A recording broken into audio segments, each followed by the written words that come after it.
আবদার শুনে দেবতারা সব রেগে উঠলেন। সবাই বললেন, বেয়াদবকে দূর করে দাও।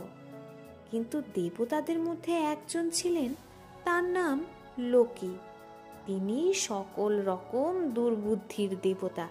লোকি বললেন, আচ্ছা, কাজটা আগে করিয়েই নিই না, তারপর দেখা যাবে। দুষ্টু দেবতার কূটমন্ত্রণা শুনে দেবতারা সব ঋতুরসকে বললেন, তুমি চন্দ্র পাবে, সূর্য পাবে, দেবকন্যা ফ্রেয়াকে পাবে, যদি একলা তোমার ঘোড়ার সাহায্যে শীতকালের মধ্যে এই কাজটাকে শেষ করতে পারো।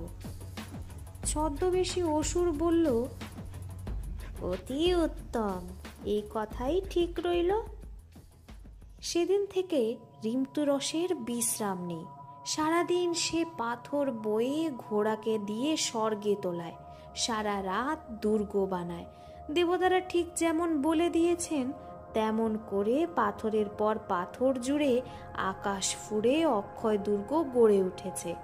শীত যখন ফুরোয় ফুরোয় তখন দেবতারা দেখলেন, সর্বনাশ, দুর্গের কাজ প্রায় শেষ হয়েছে, একটি মাত্র ফটক বাকি, সে তো শুধু একদিনের কাজ। এখন উপায়? এতদিনের চন্দ্র সূর্য স্বর্গ থেকে খসে পড়বে, সুন্দরী ফ্রেয়া শেষটায় অজানা এক কারিগরকে বিয়ে করবে। ভয়ে ভাবনায় খেপে গিয়ে সবাই বললে, তো ভাগা লোকির কথায় আমাদের এই বিপদ হলো, ও এখন এর উপায় করুক, তা না হলে ওকেই আমরা মেরে ফেলবো। লোকে আর করবে কি?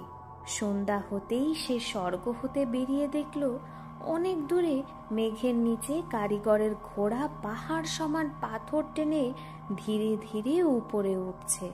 লোকি তখন মায়া বলে আকাশ ঘটকির রূপ ধরে অদ্ভুত সুরে ডাকতে ডাকতে একটা বনের ভিতর থেকে দৌড়ে বেরুলো।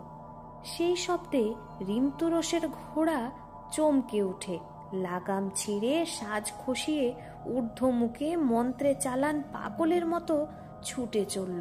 দিক বিদিকের বিচার নেই, পথ বিপথের খেয়াল নেই। আকাশের কিনারা দিয়ে, আধারের ভিতর দিয়ে, বনের পর বন, পাহাড়ের পর পাহাড়, কেবল ছুট ছুট ছুট।